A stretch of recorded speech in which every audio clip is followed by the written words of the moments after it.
I'm Anna. And I'm Shannon. We've been friends for over a decade and have always enjoyed entertaining each other with our own rather personal stories. Some hilarious, some embarrassing, some mundane, and some heartbreaking, but always as honest as possible. I think we afford each other a soft place to land, without judgment and a whole lot of levity. Please be reminded that this podcast deals with mature topics and is intended for an adult audience. Additionally, we sometimes discuss graphic and disturbing content, which may prove distressing for some of our listeners, in addition to our hosts. Yes. Before we get into this episode, a quick note about our creative process. The podcast is titled The Assignment because it describes how we develop each episode, and it speaks to our shared love of the written word. We find a topic we feel strongly about, develop a list of questions to explore it in depth, and then go our separate ways to write answers to each question. We do the writing independently, so we're not influenced by the other's opinions, never sharing with the other what was written until just before we sit down to record. Even with this rule in place, it's amazing how our experiences can converge. No doubt. The topic we're discussing today is one that is personally close to both of us. Both of us, at a point in our lives, have made the difficult decision to give up drinking alcohol. Sobriety is a journey, one that for many starts early and can change your life in both exhilarating and excruciating ways. Let's get into it. Sounds great. So, first question, Anna, why did you start drinking? Why indeed? I think at first it was curiosity and a desire to be a grown-up. From the time I was 13, I think I wanted to be an adult, to stay up late, to watch R-rated movies, have a boyfriend, be in love, and do all those things that children weren't allowed to do. Mm-hmm. And drinking was certainly one of them. So pretty normal stuff, I think. I was probably 14 when I tried alcohol for the first time at a friend's house. It was after school, and it was probably banana liqueur or something equally as disgusting. Something we didn't think that her parents would notice missing, for sure. And an imaginary buzz fueled by our rebellious act. I don't think it took long before we had friends of friends buying us liquor for weekend camping trips. And I suspect I was probably 15 or 16 when the older of our crowd could drive and we could escape parental oversight to experiment. Mostly booze and pot, though certainly other substances as we got older, and generally in fields. Always in fields. Field parties. We were good kids, though, and I think, we were thoughtful in that, we were curious and skeptical and creative, and we loved to debate and converse and question all manner of things. And alcohol made us feel more interesting, more grown up, and certainly braver. Lunch money and allowances would be saved for whatever beverage would give us the biggest bang for our buck. I don't suspect you had the same products in Ontario, but we grew up with this vile cider concoction. No disrespect to the family-owned orchard, Chipman Farms, but they produced what was called Golden Glow. And for $9 a bottle, I believe 1.5 liters, we would say that there was 3 drunks in that bottle.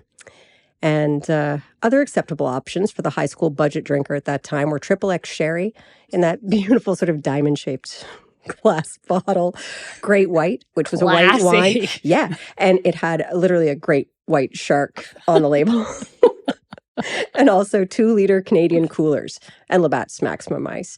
Did you have those in Ontario? We definitely had the Labatt's Maximum Ice. We definitely did not have Golden Glow. I would remember that. My big one was Schlitz.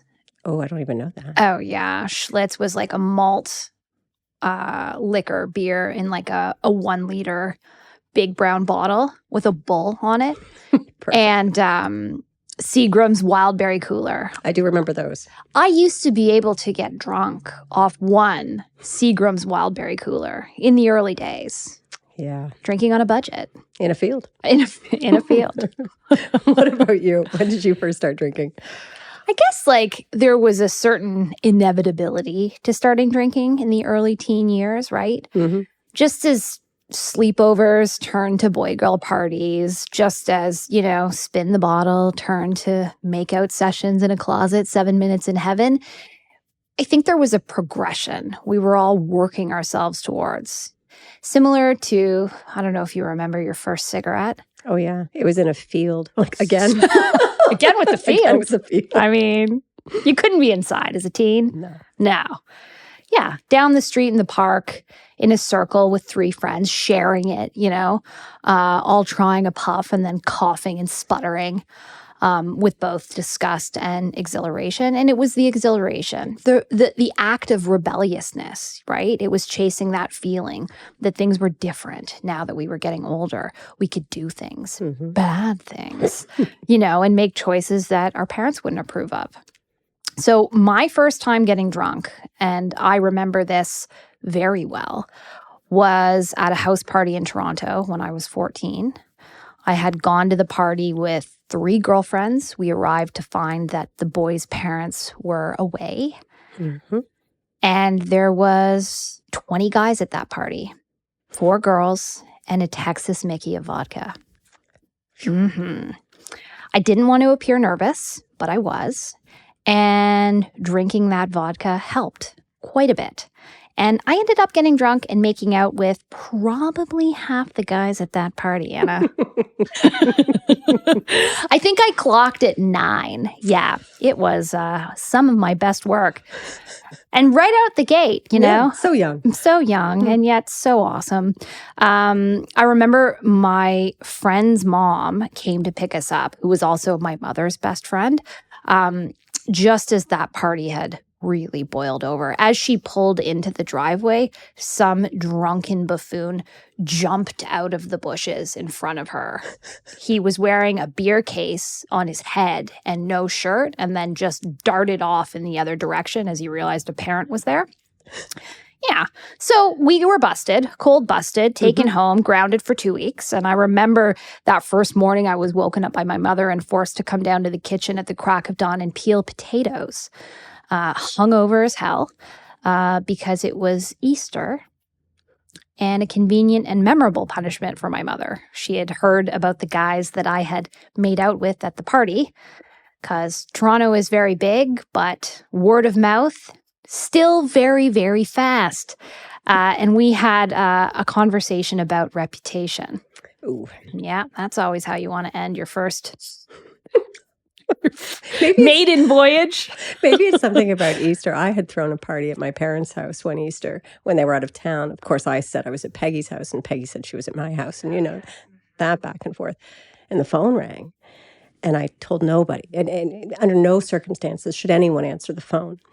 Well, Dawn answered the phone, and it was my father. It's for you. What are you doing there? Your mother trusted you. I did not. That was my Easter. Yeah. He was smart. He was smart. Not to trust you. Sorry, I hijacked your question. Oh, God, no. That's fine. I guess, I didn't realize in that moment, because how could I, that first time would foreshadow 20 years of shame and regret. Instead, I was exhilarated. Drinking Shannon did things real Shannon would never have done or ever have had the courage to do. Alcohol was a fear eater. That's why I started. The progression of things that we had to work ourselves up to as teenagers was like a ladder to cool. The trifecta: sex, drugs, drinking. That was the era of grunge music, and our heroes were overdosing on heroin, who we thought were the coolest of the cool. And getting to cool was scary, but thankfully, alcohol made it less scary. And a lot more fun at that time. It was. I mean, I feel like generationally, that era of the 90s drinking was really centered in the life of teenagers in a way that I don't know if that exists the same way as for teenagers now. And I mean, if you think about, and, we've done a little bit of research on this about the era of being a teenager itself is sort of a Western concept. It exists because youth culture can be thought of as like something that happened because industrialized societies segregated children by age. As we started educating children and putting them into certain grades where they would graduate year to year, that's where you created, the era of adolescence. Because before then, teenagers were working. They were in factories. You weren't going to your first party at 14. You Oh. were 6 months pregnant and married. That's right. Yeah. You were trying to feed your family. Yeah. And so, and the other thing is that I think teenagers are trying to find their place in societies that are no longer governed by ritual. In small pre-industrial societies, ritual was what decided a young adolescent's transition from childhood into adulthood. And even today, in more traditional society, you have things like quinceañeras, bar mitzvahs, bat mitzvahs that mark that specific passage of time.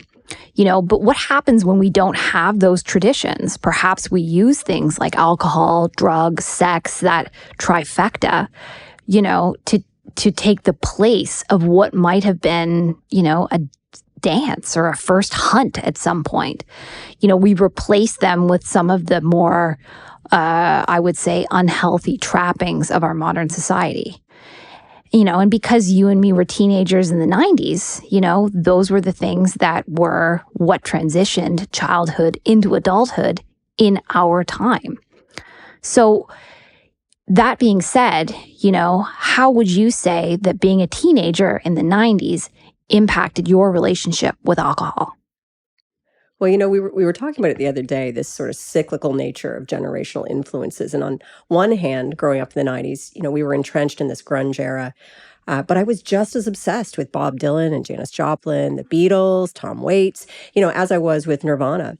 And do you know that we actually celebrated Kurtmas? Annually. Kurtmas? Yeah, we called it Kurtmas. So annually, at least for about 5 years after Kurt Cobain's death. So I think it was every April 8th.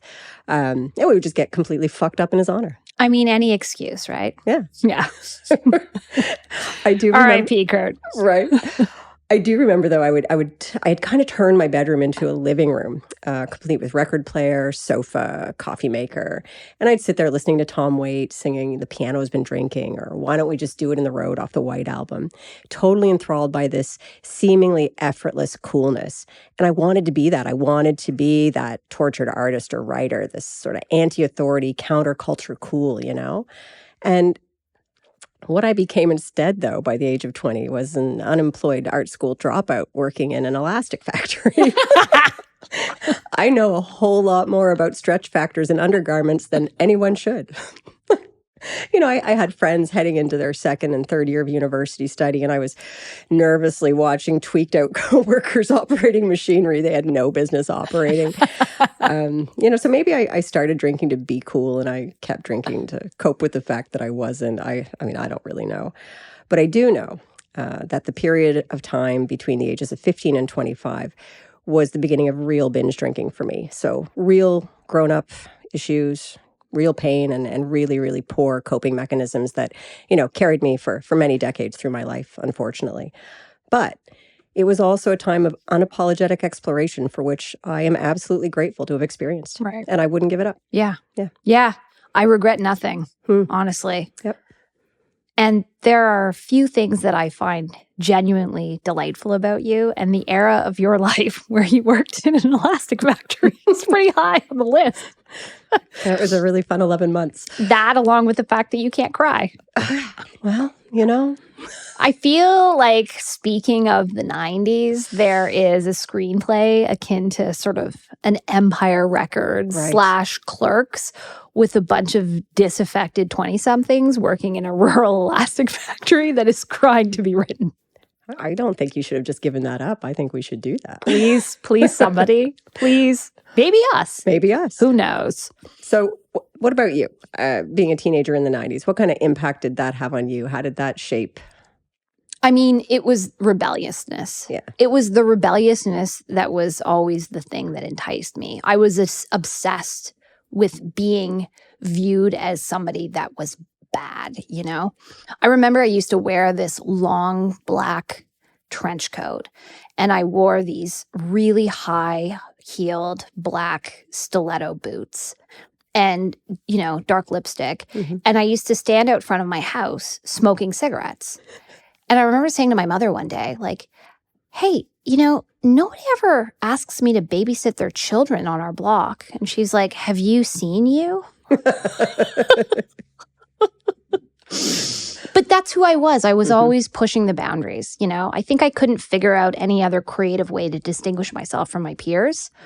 Kind of like when you're a kid hanging off the monkey bars with one hand and hoping everyone was looking up impressed. It was that vibe. In high school, we all drank competitively. I remember the boys in high school that we hung out with talking about how much they drank, like they were measuring their dicks. The whole 2-4. Like it was a great accomplishment. Like they had just discovered cold fusion. I even remember a very unfortunate period where the cool thing to do was to get drunk and smash bottles over your head because, we had seen a bunch of skateboarders doing it on a skateboarding video, I think called Whiskey. This was a similar trend where I grew up. Really? Yeah. Wow. A Canadian tradition. Kill as many brain cells as possible in a short amount of time. For a couple of people, that ended badly. It did. Yeah. You really had to throw your head into it. That was the trick. Okay. If you hesitated, you were fucked.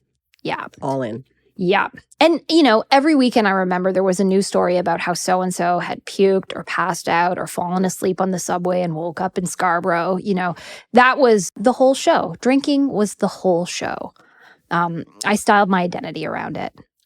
And doing it was the thing that made me cool and acceptable. And those were the things that convinced me to either like myself or present myself as something that I liked. Yeah. And, smoking cigarettes was part of that, obviously. So was smoking weed. I remember I used to drink during school the last week before any major holiday. It was sort of my way of celebrating the fact that we were getting time off. Any excuse, right?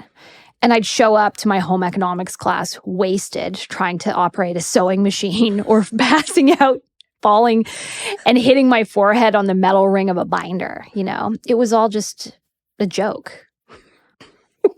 What I was thinking the other day, speaking of kind of growing up in the 90s, we'd had a movie night a few months ago where we rewatched Reality Bites. And I was obsessed with that movie. So that movie came out when I had mono and I was sick for about 3 months. And I don't know, I watched it 100 times. I don't know. So we rewatched it a few months ago and we were shocked at how our 16-year-old selves had idealized the type of relationship that Ethan Hawke and Winona Ryder's characters had had. Do you remember that? Oh, yeah. It's like we had this moment of clarity and realized just how fucked up that was. It was pretty toxic. Weren't we all so in love with some iteration of Ethan Hawke's character, Troy Dyer? Mm-hmm. I've realized that I got Winona Ryder's haircut recently. Oh, I still have it. It's growing out a little bit. I've had it for 20 years. I think, the things that you're obsessed with at that age, they are tattooed to your spirit in a way that nothing else is. The music and the movies and all of that from that time is just plays such a prominent role in my life. And I totally wanted to be Winona Ryder. I wanted to be that girl that Troy Dyer was looking at, And looking back, it's like the less of a shit somebody gives about you, the more you're interested in them. Why are we like that? I mean, that's the tragedy of young teenage girls. We want to be special enough to change that impossible to reach guy, as opposed to just liking the ones that like us. Ben Stiller's character. I know. The lady boner just... For me, as soon as a guy was super interested, I immediately lost interest, thinking maybe something was wrong with him, which is how people with low self-esteem end up in problematic and unhealthy relationships. Well, and in fairness, we were in many cases modeling them after things like that movie. Yeah. Yeah, they were teaching us how to have really dysfunctional relationships. And we soaked it all in. Totally. What a time. What a time. So, next question is, what did you think that alcohol could do for you? A whole lot of things. I thought it made me more attractive to the kind of people that I admired, for sure. I think that was probably the biggest one. I felt like it gave me an edge, a little intrigue. I felt funny and interesting and likable. And like most people, I was less inhibited, and it allowed me the freedom that I never felt I had sober. So after a few drinks, I love to dance and sing or go on an adventure or talk more openly and meet new people. I was easygoing. Any excuse to let loose and have a good time kind of got me closer to who I thought I could be. Someone who was a lot more fun than I actually was. But, there were so many happy moments as a drinker. I mean, it really was for me this ultimate enhancer of already good things. So many memorable occasions and experiences or conversations and relationships that maybe just wouldn't have existed without it. And the early days of weekend camping trips with friends to Blomidon and Kejimkujik or the Clemensport Falls, hiking and vacationing, exploring, dinner parties, bars, concerts, festivals. Alcohol was the VIP guest at most every single event.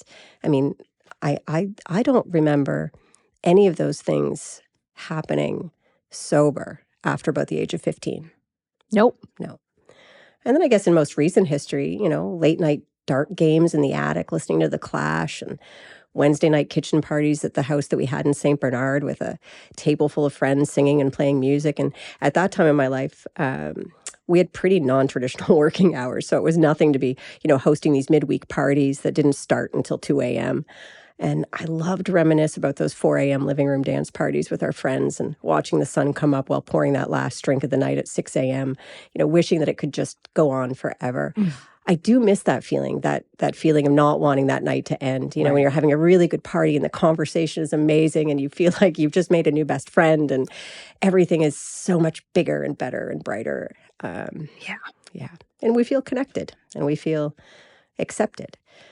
And even, years after quitting smoking, I gravitated towards the smokers in social situations or business events. They must have thought that was really weird because I wasn't smoking at the time. I thought, they've got the better stories. They laughed more. Right. They're the people I still kind of gravitate towards. They're the rule breakers. They're the rule breakers. And I still think they're cool. I still think the outsiders are more cool. Yeah, we still associate with the concept of cool. Yeah. I don't know if a younger generation does. I don't know either. We did. Yeah. I guess for me, drinking made life palatable. It made things that might have felt scary all of a sudden ridiculous, manageable, but also ridiculous. I went to university in Montreal and I got kicked out the first year and the second year. And the third year. I used to write this letter to the dean every year explaining my lack of academic rigor and my plan to correct that in the upcoming year if given the opportunity. It worked twice. So well that I sold the letter to other slackers for $100 a pop to get them back into their academic institutions. The third year, I kicked myself out before they could do it for me. And I remember showing up at midnight on my parents' doorstep with 7 duffel bags, close to midnight, with no forewarning. Yeah, I took a 5-hour train and showed up at my mother's front step at midnight. Those poor people, that poor woman. I spent more time in university, I would say, in my psychotherapist's office than in class, trying to unlock the why to my laziness. And it never occurred to me to look at my drinking, even though it was the whole show. I knew it deep down, but I couldn't accept it. I kept going. I needed that girl that drinking made me. That small, vulnerable, introverted girl that was hiding behind her simply would not do. Yeah. Knowing myself and how I acted back then, it occurs to me that alcohol was a way to manage the stress of fucking up my life. It was kind of like a chicken egg situation. Alcohol was causing me to fuck up my life, and I was nervous about what that meant, causing me to drink more. Right. So deep down, I was not actually a rule breaker, right? I was somebody that desperately wanted to follow rules and not get in trouble. And I hated that about myself. I hated it. I just wanted to appear like I was cool with the direction that I was going, even though I was terrified. And it led me down, a darker and darker path. It was the force of will that led me to force a personality that was not genuine. Back then, it didn't matter how I got there. The older you get, the more serious the consequences of not being your authentic self, manifest. Yeah, and I will talk about it later on. I mean, we've spent the last decade undoing that damage, right? Mm-hmm. Yeah. Yeah, big time. Yeah, and I mean, that's where, as we progress from youth into having to function as adults, we, come to the point of the journey of sobriety to being a functional alcoholic. Were you getting away with it? Well, I spent most of my life working in the hospitality industry. And that was a career choice I made partly because I loved to party. No question about it. It's a good choice. Yeah. I mean, a group of like-minded people who worked hard and played harder. Yeah.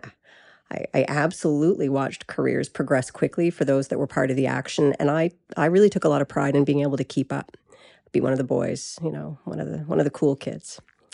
If you couldn't stay out partying until 4 a.m. and still get up and work a full day starting at 7, were you really cut out for this industry? Oh, I have old coworkers who still tell stories about a time I managed a full day of recruitment presentations as though I wasn't still completely hammered from the night before. I'd excuse myself from time to vomit discreetly and jump right back in.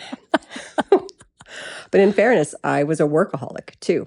And my ego was entirely tied up in my work, and I was fiercely proud of my career and my own abilities.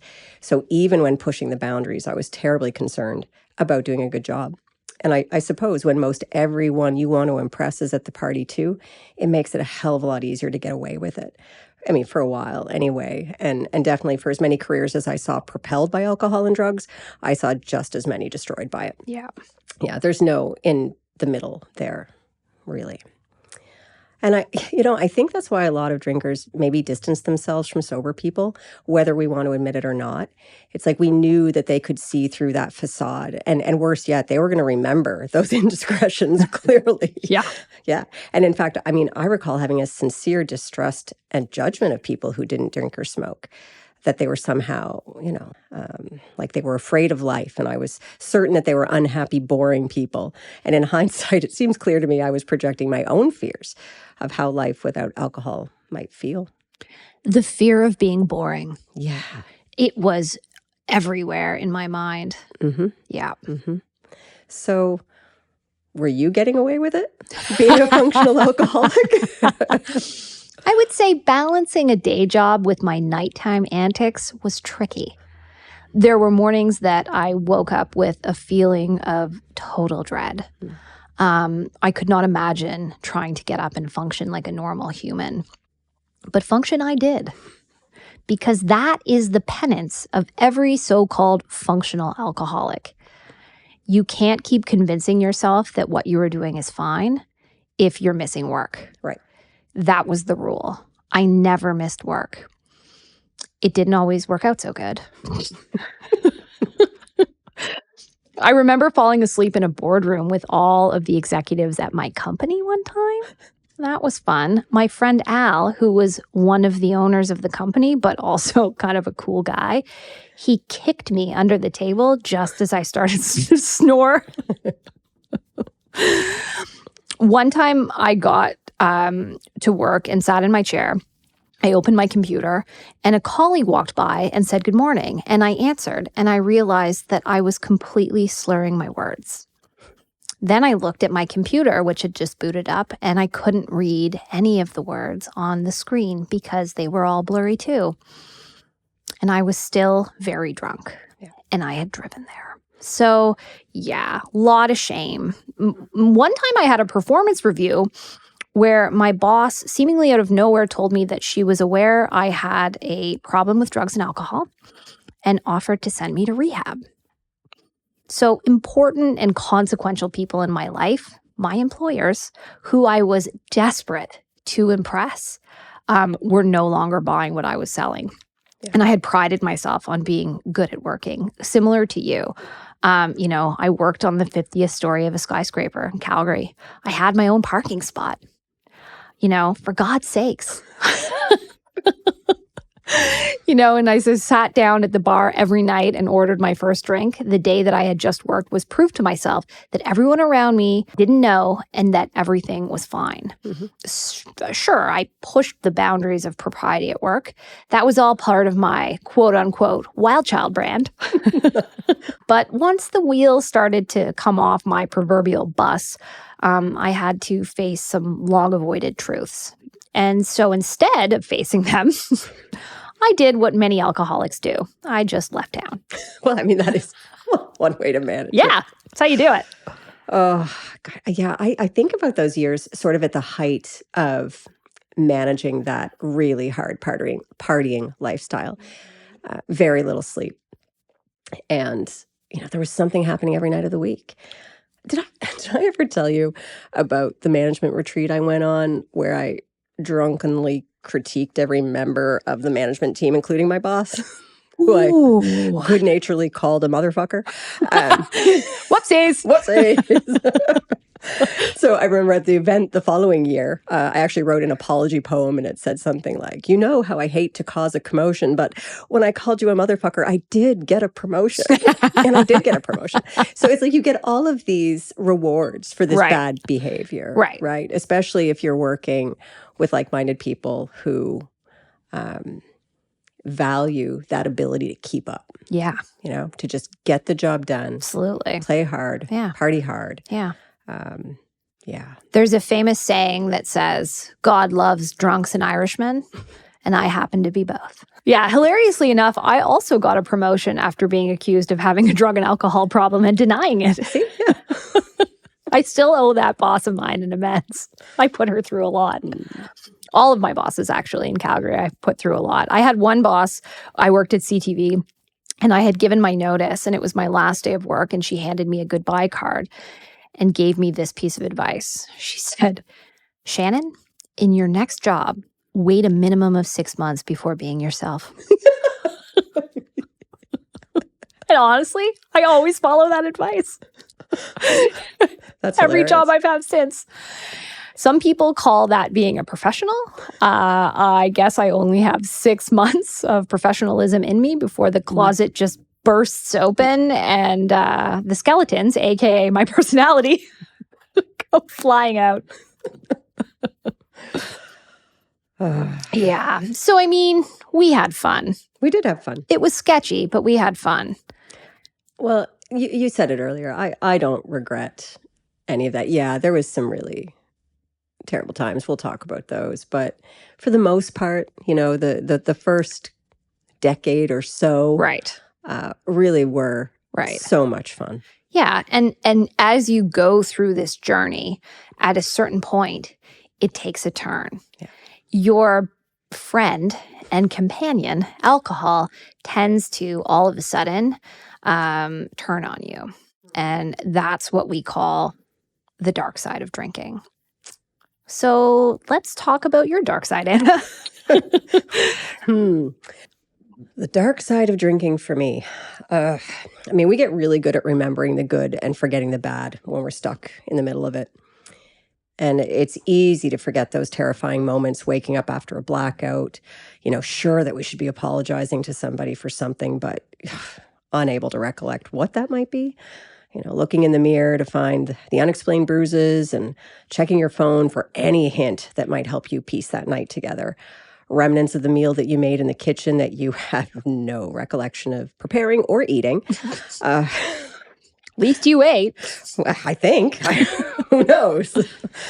But it's the shame that gets you. It's this kind of deep, heart-wrenching loathing. This, why am I like this? Why am I like this? And it's cyclical, and that's the part of it that becomes so terribly exhausting over and over on repeat. You do it again, you feel terrible, you make amends, you vow to be better, you get drunk, you black out, you do it again. I remember this beautiful summer day, and I think midweek, probably mid-afternoon. I wasn't working, so I'm guessing the summer of 2020. I had gone pretty hard the night before, and I was feeling pretty jittery when I got up that day. And at that point in my drinking, that happened a lot. And I had probably gotten up and knocked back a shot or two in an effort to bring myself around, but had then accidentally gotten drunk. Did you ever do that? That sort of accidental drunk, the sorry, yeah. not sorry. Oh, God. Yeah, I'm famous. I was famous for that one.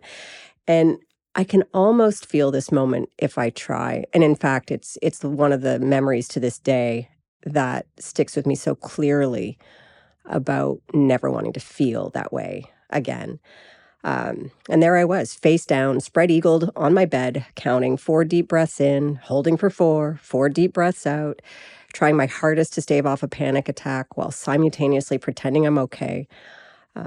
My heart racing and fluttery and all these thoughts stuck in my head on a loop about what damage I've done to myself. Is my brain going to be okay?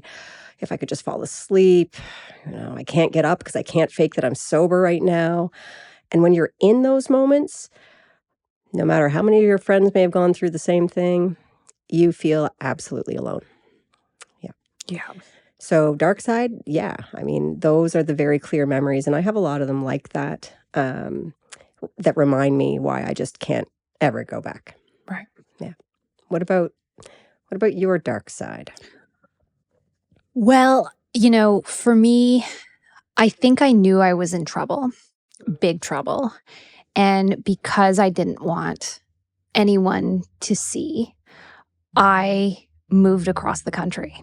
Yeah. I did the old geographical cure, and I moved myself 5,000 kilometers away from home, and I started a new life where I didn't know anybody. And I was in my mid-20s. And yeah, I landed in Calgary. I had no idea how to make friends. I certainly had no hobbies. So I did the only thing that I knew how to do well. And I went to a dive bar across the street from my apartment, sidled up to a horseshoe-shaped bar, and ordered a Jack Daniels on the rocks. Several men in their 40s and 50s drinking alone at that horseshoe looked up in interest. Oh, I'm sure they did. I was like a dive bar unicorn back then. And my drinking had taken me to a place that I didn't quite understand on that night, but would become clear to me over the next decade of the most intense years of my addiction. Drinking alone and using drugs too. And I will admit, so I also had to give up my deep love of cocaine. And I spent that decade, using drugs and drinking with, quote unquote, inappropriate men, and doing that alone. Mm-hmm. And that was sort of the final leg on that road to rebelliousness that I had started in my teens. And it was definitely the darkest part of that road. I was lucky that I had met some people in that genuinely cared about me and had my best interests at heart, because I often think back to that time and just think, I'm lucky I'm not dead. Yeah. I put myself in situations that were extremely dangerous often, and I didn't care. I had gotten to a place in my life where my self-destructiveness was to an absolute extreme degree. And, you have to sacrifice things to stay on the road to addiction that when it gets that severe. Sacrifice and justify.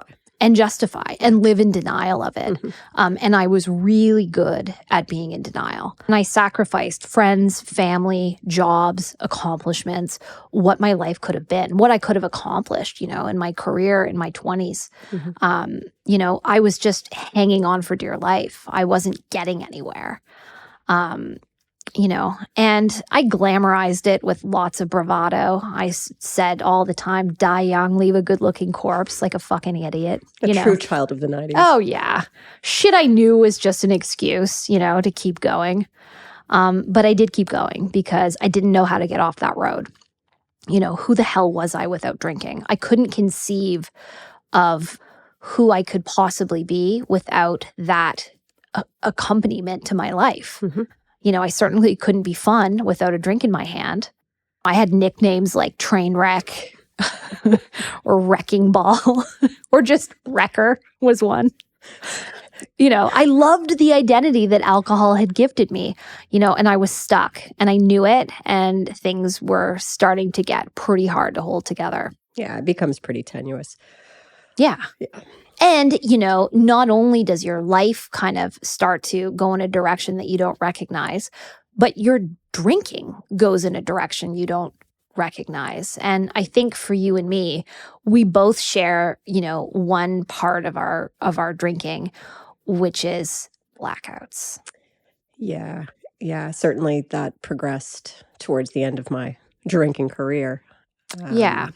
And I mean, for anybody who is listening to this that hasn't experienced a blackout, I am so jealous of you. And for those of you that have, we are with you. Yeah. We know your pain.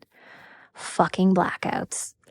So for you, was blacking out the only option?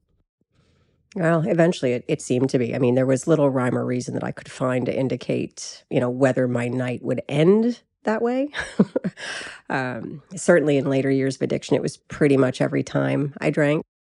Some nights it would happen after only one or two drinks. And then some nights I remembered going to bed. That was usually the litmus test. Did I remember physically going to bed? Mm-hmm. Even if there was a few blank spots in the middle, if I remembered going to bed, it was a success. And I could drink another day.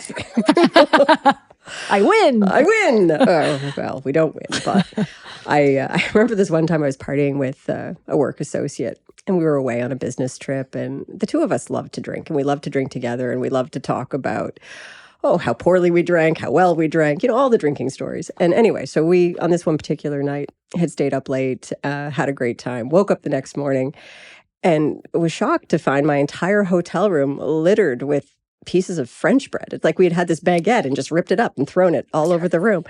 And I mean, I know it's small and innocuous. It's not it's nothing important, but there's no recollection of how that happened.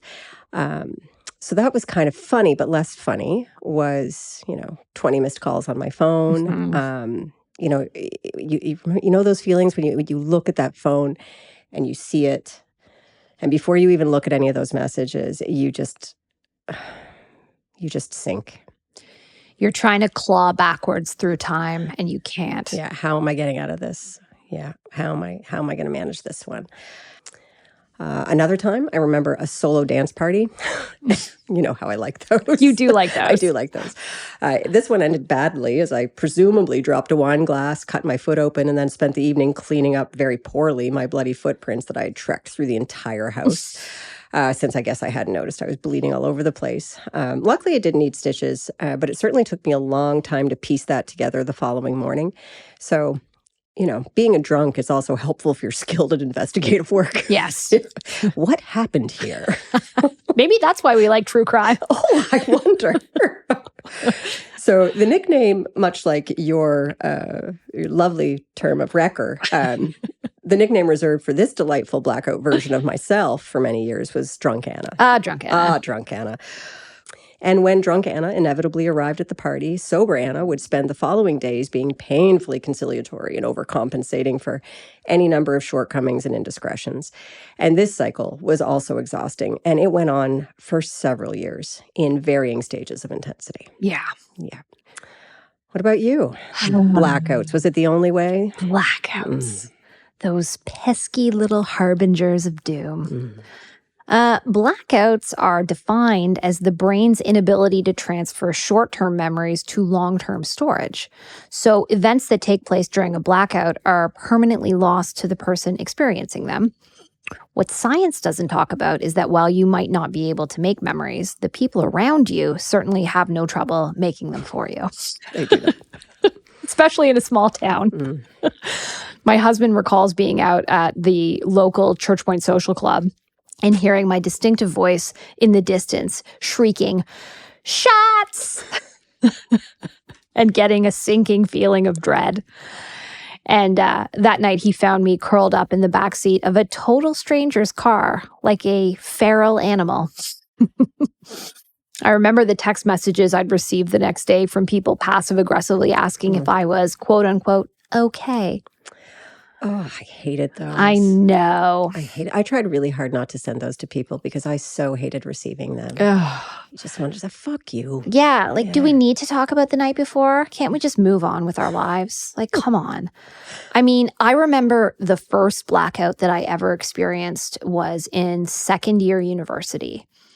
And we had a massive house party at the house I was living at. I had like 9 roommates or something insane. And I just remember waking up in the morning and having absolutely zero recollection of the entire party. And because it was my first blackout, I thought that I had lost my mind, Oh. I thought that I was going insane. And I remember I was like really heavily journaling back then. And I remember I went to probably a bar, ordered a pitcher, and sat there scribbling about how I was losing my shit. Okay. And then over time, they become normal, right? You get used to having a blackout. And where the blackouts start to turn on you is that, yeah, you might forget, but while you are forgetting, you are like a Frankenstein type character, acting and making decisions and conversing with people and doing stuff that you are completely not in control of. And that's the terrifying part, especially us people that are trying to put on a front, or trying to use alcohol to be somebody that we wish we could be. Right. Well, when you black out, you are not that person, nor are you your real self. You are a whole different other type of creature. Oh.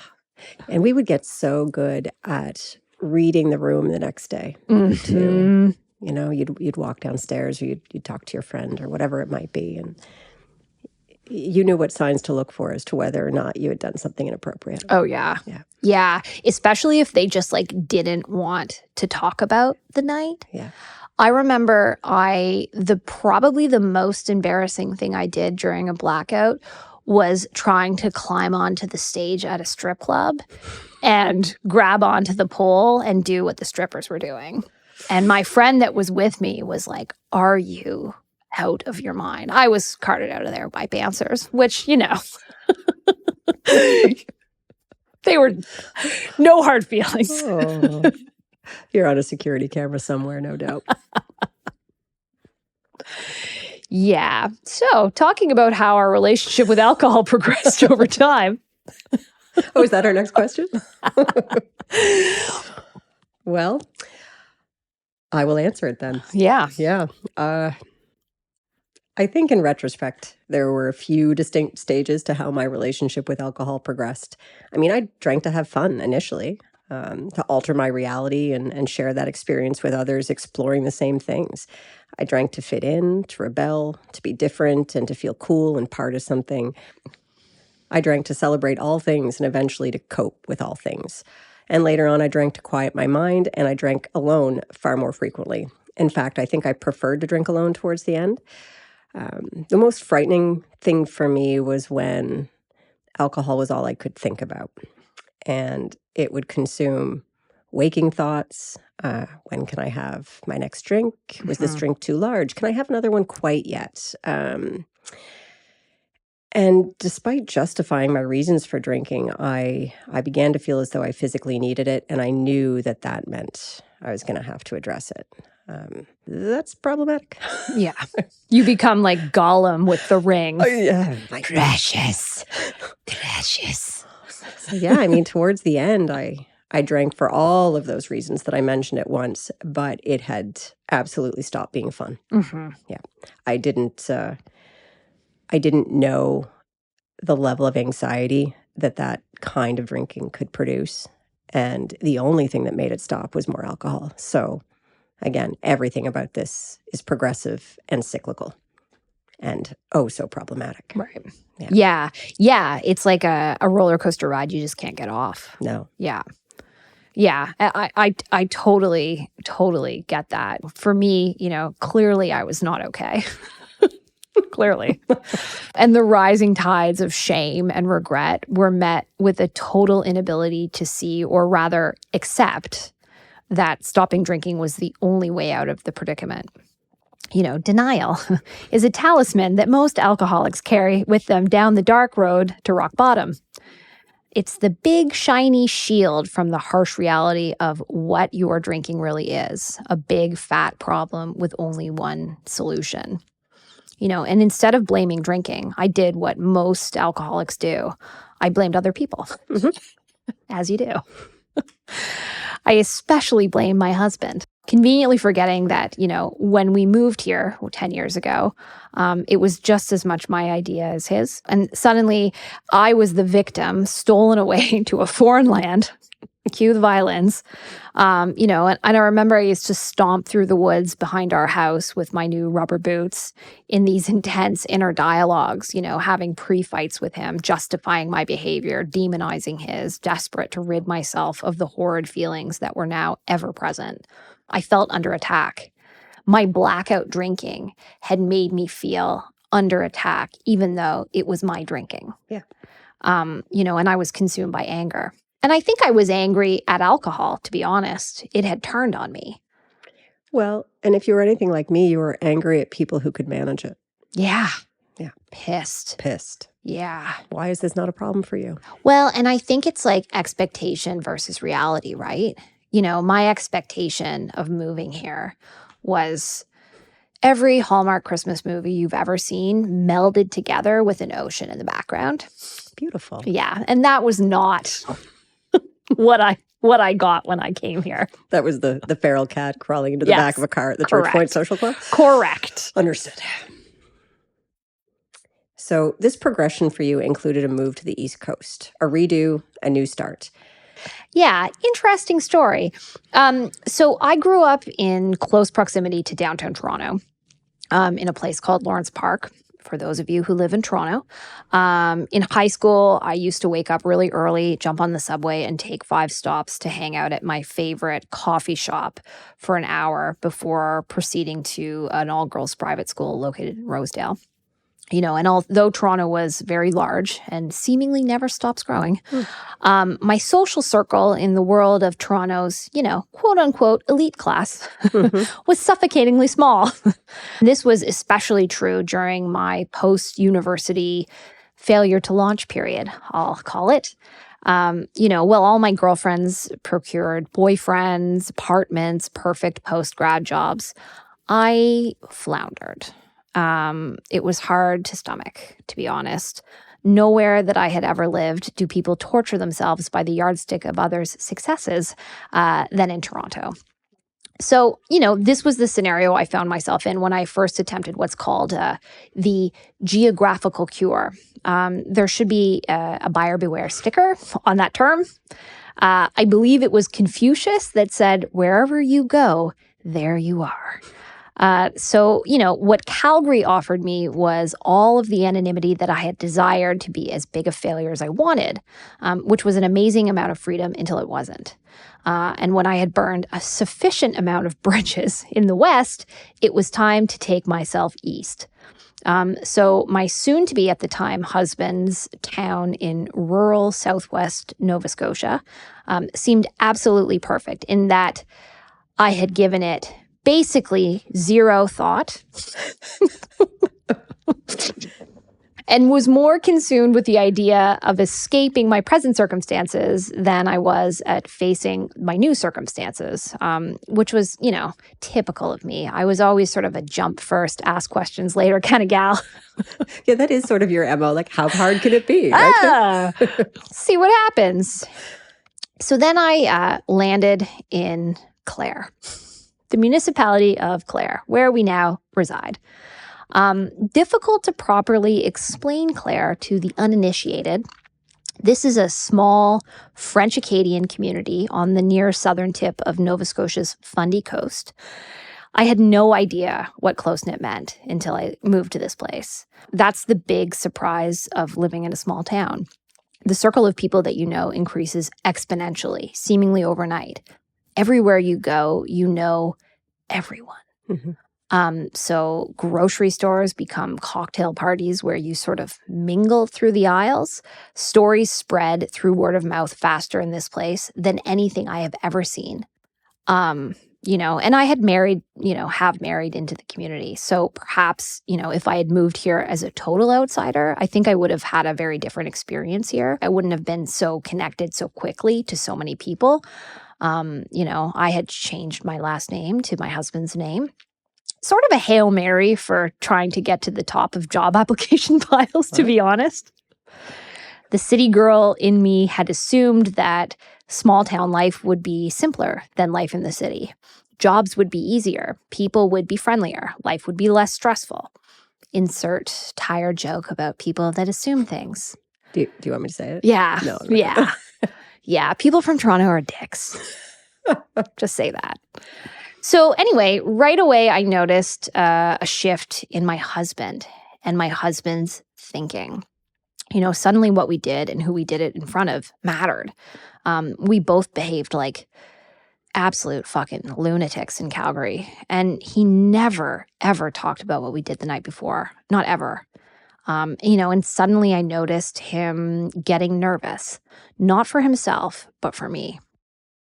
So we both found ourselves as these two English girls living in a French community. And I think we were really lucky to be welcomed by a pretty incredible friend group that our partners had. Yes. And thank goodness for that. For those of you that don't know, so Anna and I's partners grew up together, and that is how we met. Yeah. So, here we are in these brand new small towns, a new small town for me and probably the first small town for Shannon, I think. Yeah. So I had a little bit more experience, but not by much. And I think what we both found was this need to maybe soften ourselves a little bit, to moderate our behavior a little bit. And that leads us into our next question, which is, what were we trying to moderate? What were we afraid of losing when it came to alcohol? Yeah. I mean, I knew I was in big trouble, but instead of facing that possibility and the possibility of not drinking ever, which was unthinkable, I proceeded down a more scenic road to futility called moderation. I hate that road. I mean, you don't move to the Maritimes of all places to quit drinking. Well, most people feel that too much of our culture is built around drinking, and they are right. The Maritimes makes the rest of the culture look like a fucking Mormon picnic by comparison. This, is a place with a very long and proud Irish, Scottish, and Acadian heritage. A long series of drunken kitchen parties where the right to get drunk feels almost God-given here. Maritimers are people hoisting their drinks in the air, yelling sociable, holding guitars and fiddles and mandolins and banjos. People who show up on four-wheelers so that they can easily outrun cops. Right. This was the vision I had when we first floated the idea of moving here permanently in the first place. And the thought of not drinking in this place, of all places, to me was unthinkable. So moderation, for me, went like this. I wasn't going to drink during the week. Then I wasn't going to drink Monday through Wednesday. Then I wasn't going to drink on Monday and Tuesday. Then I found myself alone on a Monday evening in my kitchen, silently drinking a glass of whiskey in the dark, alone. My self-will had evaded me. I felt defeated and honestly a little bit afraid. It was proven to me in the attempt to moderate my drinking that I had absolutely no control over my drinking. And that is, a hell of a thing to realize. I was so good at denial that I had spent 20 years as an alcoholic having absolutely no idea that I had a drinking problem. Yeah. It was deep. And making my own friends here was getting to be difficult. That was kind of the sad thing. I wanted to go out, but I knew that a blackout was inevitable. And what would I do? And who would I be? And I had spent a whole lifetime carefully curating this self that I wanted to present, and using alcohol as the tool that I did that. And all of a sudden, every time I drank, I was this uncontrollable, cringy liability. I wasn't cool. I wasn't sexy. I was an embarrassment, and I was afraid, and I became isolated because of it. Yeah, I feel that. I know for me, as my drinking got way more advanced, I wasn't fooling anyone. I remember having friends over for a game night. And there's this game where you have to guess an answer on a card that's plastered to your forehead. I suspect it's a simple premise. However, I really could not grasp it in the moment. And I was obviously pretty drunk. And I heard a friend say, kind of whispered beside me, "She wants another drink. I don't know what to do." And I was mortified. It was like all of a sudden this thing that makes you feel included and accepted has turned on you, and you're outside and you are, like you said, isolated. You're the one who stumbles and stutters and falls asleep sitting up on the couch with company over. You're the problem. I mean, and then do you remember how hellish it was being the DD as a drinker? And that's kind of what I imagined life without alcohol to be. Yes, 100%. Which is why I never did it sober. Yes. Fuck those people. I was desperately afraid that I would hate everyone and everything if I stopped drinking, that I would feel uncomfortable in every situation, that I would be so uptight and self-conscious and pissed off that nobody would want to be around me anyway, least of all myself. And I just wanted to be so badly to be that person that could have a couple of drinks and a good time without it going sideways. And, there were those times where I managed to do just that. And I think, okay, I've got this. We've got this reined in. We just need to recreate this magical combination of whatever allowed me to behave normally on this one specific occasion. And we're good. And I mean, that never worked the second time. I know. It was a failure of chemistry. Yes, that was it. Yeah. Not my own failure, certainly. No. But I think it was about 5 years before I quit that I really started to recognize that moderation was absolutely impossible for me. I expended an unbelievable amount of energy trying to drink like a quote-unquote normal person. So like you, drinking only on Wednesdays, glasses of water between drinks, when I failed at those moderation techniques, I lowered the bar again, and I would try to keep myself to 2 drinks a night. And then those 2 drinks became 2 free pour martinis, as I've shared with you my love of. Yes, the free pour martini. Yeah. The downfall of Anna. It really was. And then I'd be passed out on the couch by 9 o'clock. And most people are like, "Oh, she goes to bed early." No, for sure. She can't function past 9. That's right.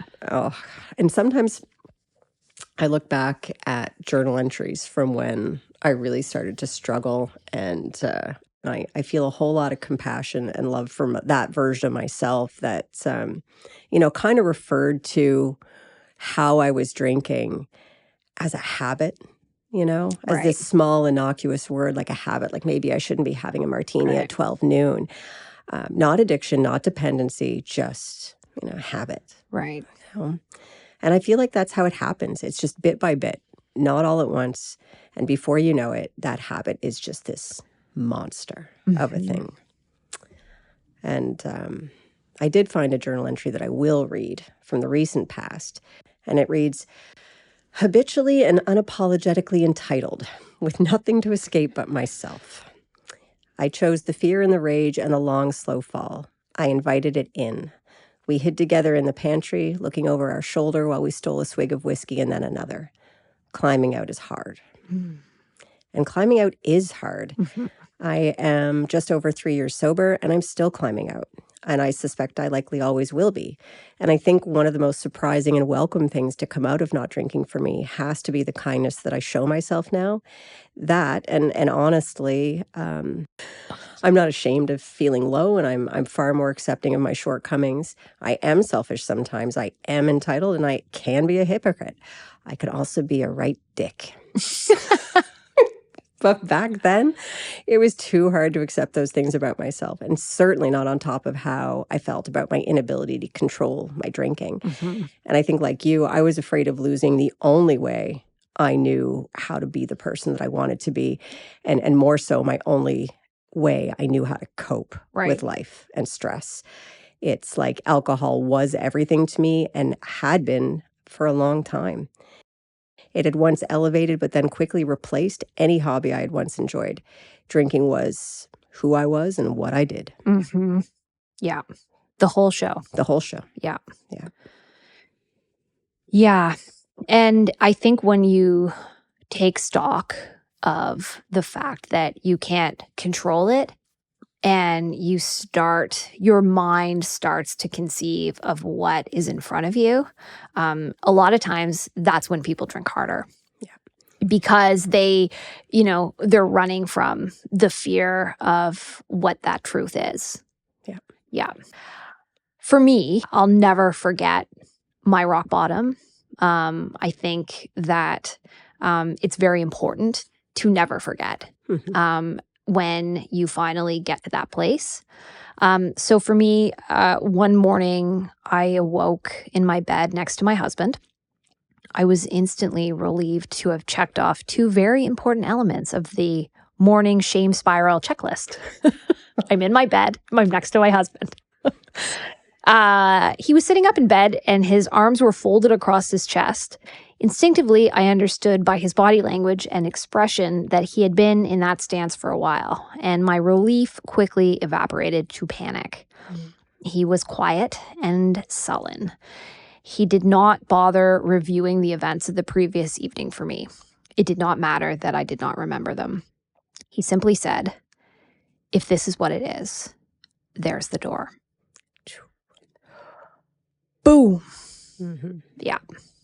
Splat, more like. There it was. That was my rock bottom. And rock bottom is different for everybody. Many alcoholics would have heard those words and thought, time for a new husband, and then gone for a bottomless mimosa brunch. I myself have said time for a new husband many times since I said I do, for much more innocuous reasons, like him leaving his trail of dirty socks under the coffee table.